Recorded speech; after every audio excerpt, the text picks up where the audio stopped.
Welcome back, and today we're talking about By the Grace of the Gods, episode 9. So, like always, let's just jump into it.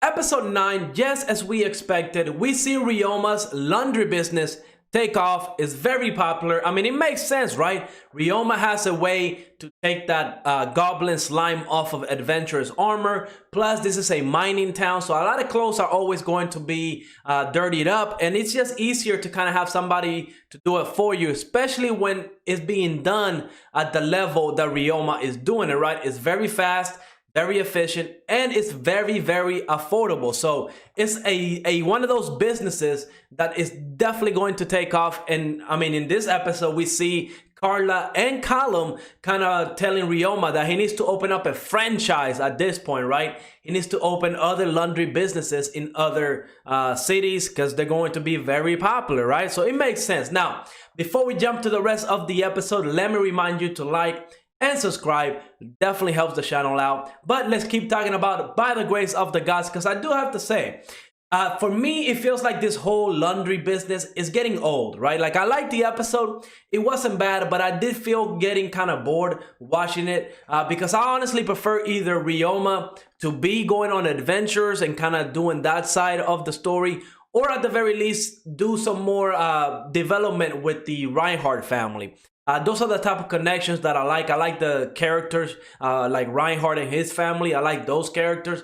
So I really want to see Ryoma spend more time with them rather than this business, right? Because we know it's already a good business. It's taken off. It's very popular. And I feel like this episode just focused too much on it, right? We see that Ryoma went to hire new employees, and the two new characters that we meet, Li Ling and Fei, they used to be assassins. Now, I did not see that one coming. I was surprised by it.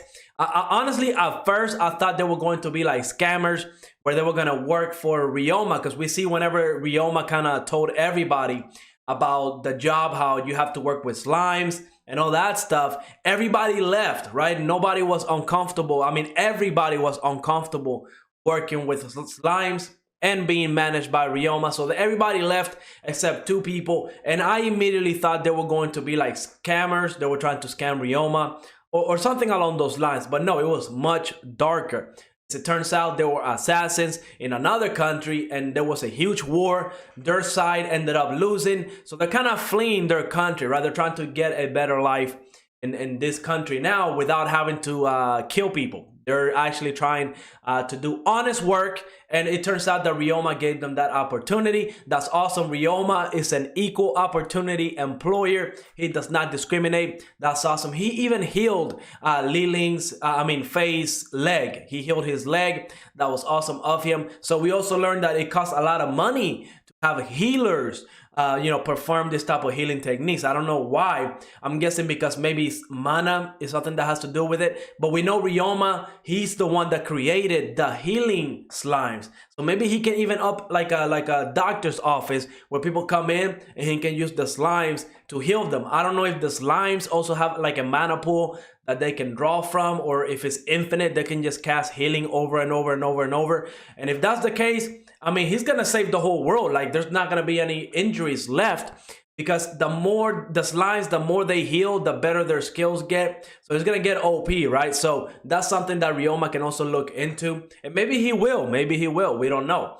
But he also has to hire more people, because every day the sales are getting bigger. More people are coming in. Again, word of mouth is a very powerful marketing tool. The fact that everybody's happy with their laundry, they're just going to tell their friends. Their friends are going to tell more friends. And everybody's going to swarm this business, because, again, if it's affordable laundry, everybody's going to do it, especially since he's the only one that can take that goblin slime off, right? So it makes sense. He hired more people. He ended up hiring 3 new characters. Maria, I forgot their name, but I don't think they're going to be big part of the story moving forward.